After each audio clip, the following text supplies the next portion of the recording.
안녕하세요. 영양가 있는 아줌마입니다. 오늘은 내 몸을 병들게 하는 설탕 중독 마지막 시간입니다. 정말 네 번째 책이 마지막 시간이라니까 저도 맨 처음에 유튜브를 시작했을 때 이거 어떻게 하지? 잘해야 된다는 강박관념 때문에 발음도 틀리고 어버버버대고 그랬을 때 몇 번 찍고 그랬는데요. 그냥 너무 많이 발음이 틀리지 않고 이상하지 않으면 그냥 찍기로 했어요. 그냥 편안하게 저는 아메이 사업을 진행하면서 저희 소비자분들하고 겪었던 경험이라던가 저희 소비자분들이 궁금하시는 거면은 분명히 유튜브 시청자들도 같이 궁금할 거라고 보거든요. 그런 것들을 그냥 편안하게 알려드리려고 했는데 너무 잘하려고 하다 보니까 다른 거에 집중을 하더라고요.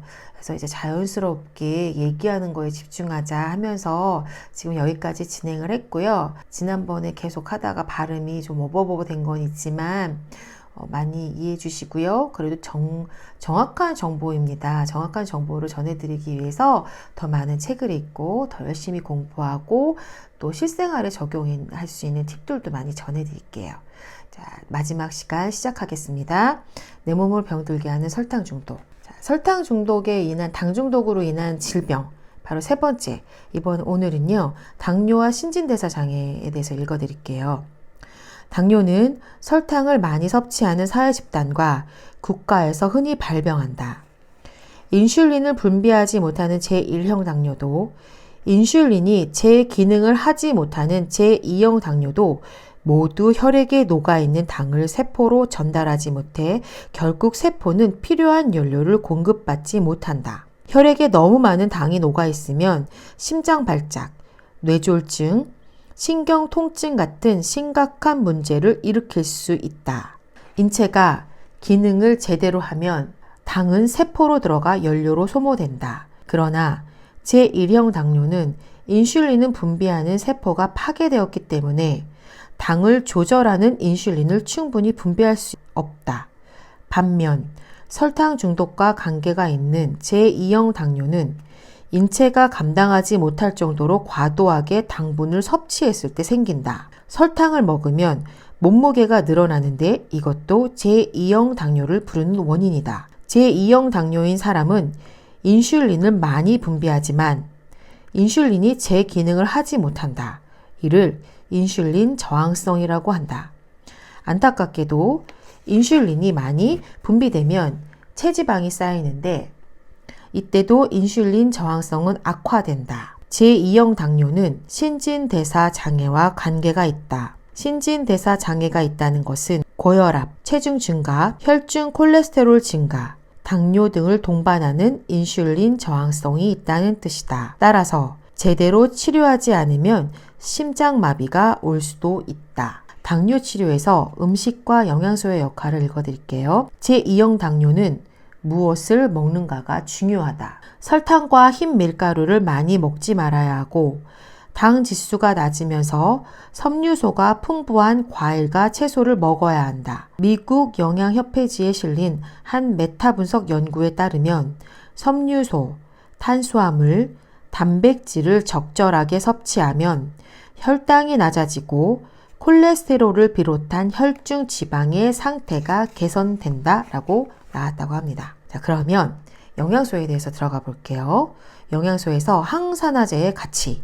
항산화제라면 우리가 보통 알고 있는 파이토케미칼, 그 다음에 비타민 A, 비타민 C, 비타민 E, 셀레늄, 그 다음에 코큐텐, 아연도 요새 항산화제로 많이 들어가고 있거든요. 면역의 기능이 있기 때문에 한번 그런 영양소들을 말씀드리는 겁니다. 음식에 들어있는 항산화제, 비타민 C 같은 항산화제도 비타민 C 같은 영양소도 당뇨 발병률을 낮춘다는 연구 결과가 있다.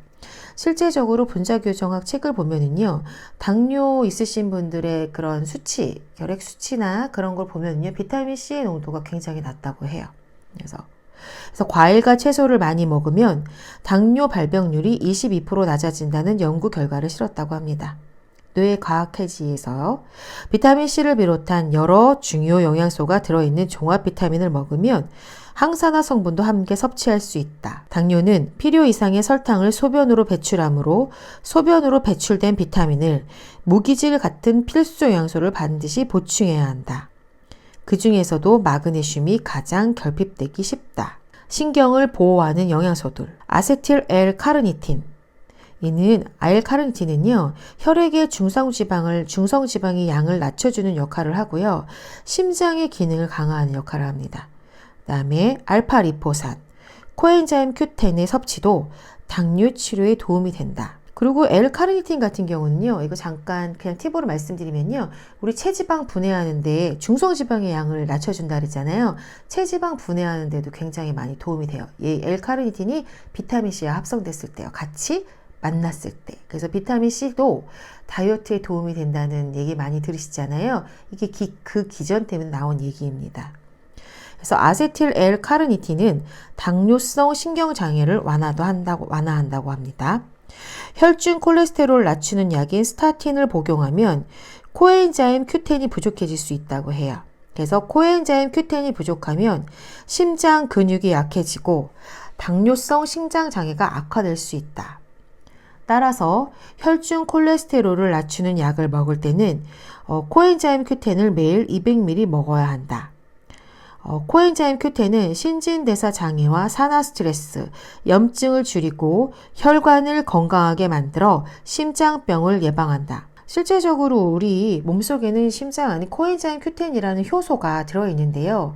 나이가 들면서 이 효소가 많이 줄어듭니다. 특히 30대 이후, 40대 이후부터는. 그래서 당뇨가 있으신 분들만 코엔자임 Q10을 드셔야 되는 게 아니고 또 항산화제 역할도 하잖아요. 40대 이후에는 꼭 코엔자임 Q10을 꼭 드셔야 해요. 그래서 코엔자임 Q10은요, 초기 고혈압도 낮출 수 있는 효과가 있다고 합니다. 그 다음에 생선기름, 일명 오메가3죠. 생선기름은 염증을 줄이고 높아진 혈중 지방의 수치를 낮추기 때문에 당뇨로 인한 심장질환을 예방한다. 생선기름은 제1형 당뇨의 예방에도 중요하다. 여기까지 다 당뇨가 있으신 분들도 꼭 챙겨 드셔야 된다는 걸 말씀드리고 싶습니다. 그 다음에 마지막입니다. 편두통과 긴장성 두통에 대해서 읽어드릴게요. 편두통과 긴장성 두통은 혈당이 떨어졌을 때 흔히 나타난다. 혈당이 떨어지면 근육이 경직되는데 그 때문에 두통이 생기는 것이다. 음식 알레르기도 편두통을 유발하는 주요 원인이다. 편두통의 또 다른 원인은 세로토닌과 관련이 있다. 여성의 경우 생리를 할 때나 폐경기에 에스트로겐의 수치가 급격하게 요동치면 세로토닌의 분비에 영향을 미쳐서 편두통이 생길 수 있다. 그래서 생리전 증후군이라고 하죠. 편두통이 있다는 거는 이 호르몬의 영향이 있다고 보시면 돼요. 세로토닌도 호르몬의 일종이죠. 그래서 세로토닌은 혈관 확장도 조절하기 때문이다. 세로토닌의 분비가 줄어들면 통증을 유발하는 신경 전달 물질이 증가하기 때문에 통증도 심해진다. 혈관이 축소되기 때문에 혈액의 흐름이 원활하지 않으니까 당연히 통증이 유발할 수밖에 없죠. 그 다음에 이제 영양치료법에 대해서 한번 더 읽어드릴게요. 여기서도 또한 마그네슘이 역할을 하네요. 마그네슘은 혈관을 이완시키는 역할을 합니다. 그렇기 때문에 아까 혈관 축소되면 통증을 유발한다는 거 말씀드렸잖아요. 그래서 마그네슘은 혈관을 이완 작용을 하는 역할을 하니까 근육의 이완. 그러니까 마그네슘 제제를 꼭 보충하셔야 되고요. 가벼운 편두통이 있는 사람은 마그네슘 외에도 비타민 B2, 비타민 B12를 오랜 기간 동안 먹으면 예방도 되고 치료도 된다고 합니다. 그 다음에 비타민 B2, 리보플라빈도 편두통을 예방한다는 내용이 다시 한번 나왔네요. 그 다음에 리보플라빈이 효과를 내려면요, 그게 약이 아니기 때문에 보통 6주에서 12주 정도 걸린다고 합니다. 그리고 비타민 B12, 코발라민. 비타민 B12는요, 편두통이 생기는 횟수를 줄여준다. 그래서 비타민 B군을 꼭 드셔야 되고요. 생선기름은 혈액순환, 오메가3는 혈행을 원활하게 도와주니까 당연히 통증을 예방할 수 있죠. 그래서 두통약을 먹어도 효과가 없는 심한 편두통 환자에게 생선기름을 먹게 하자 편두통 발생 횟수가 크게 줄어들었다는 연구 결과를 실었다. 그 다음에 글루코사민도 통증 예방에 도움이 된다고 하네요.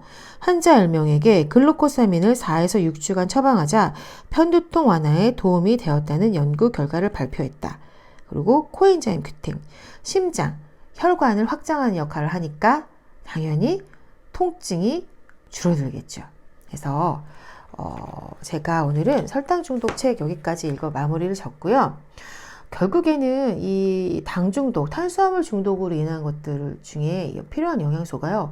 비타민 B군이 하나도 빠지지가 않았어요. 설탕 중독으로 인한 것들 중에 하나가 호르몬의 문제도 있고 정신 쪽에, 그 다음 신경이 예민해지거나 심장 문제, 질환, 혈관 질환의 문제들이 굉장히 많거든요.